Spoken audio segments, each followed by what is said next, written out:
Hi friends, ఈరోజు వచ్చేసి మనం డ్రెస్ స్టిచ్చింగ్ అనేది నీట్గా ఎలా స్టిచ్ చేయాలి, ఫాస్ట్గా ఎలా అయిపోవాలనేది ఒక చిన్న చిట్కా అయితే చూద్దామండి. మనం గమ్ ఇలా ఉంటుంది కదా, ఈ గమ్ముని మనం లాస్ట్లో 1 ఇంచ్కి మనం ఖర్చు కోసం వదులుకుంటాం కదా, అది స్టిచ్ చేసుకోవాలి. లేదా ముందే స్టిచ్ చేసుకొని అంటించుకున్నా సరిపోతుంది. నేనైతే స్టిచ్ చేసుకోలేదు, అందుకని 1 ఇంచ్కి వదిలేసి గమ్ అనేది వేసి ఇట్లా నీట్గా అంటించేసాను. చూడండి, ఒక్క ముడత అనేది కూడా లేకుండా ఉంది.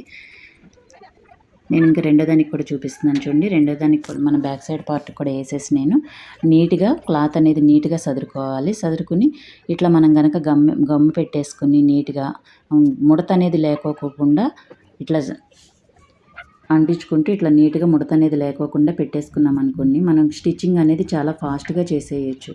చూస్తున్నారు కదా, నేను అయితే కటింగ్ కూడా చేసేస్తున్నాను. మనకి గమ్ అనేది ఊడదు కాబట్టి మనం కటింగ్ కూడా చేసేసుకుని ఓన్లీ పైన స్టిచ్ అనేది ఒకటి వేసేసుకుంటే సరిపోతుంది.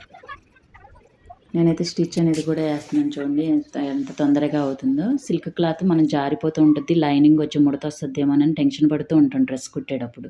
చూడండి, అసలు మనం ఏం ఆలోచించకుండా డైరెక్ట్ స్టిచ్ అనేది ఫాస్ట్గా వేసేసుకోవచ్చు. నా వీడియో కనుక నచ్చితే లైక్ చేయండి ఫ్రెండ్స్, తప్పకుండా షేర్ చేయండి, అలాగే నా ఛానల్ని సబ్స్క్రైబ్ చేయండి. Thank you for watching.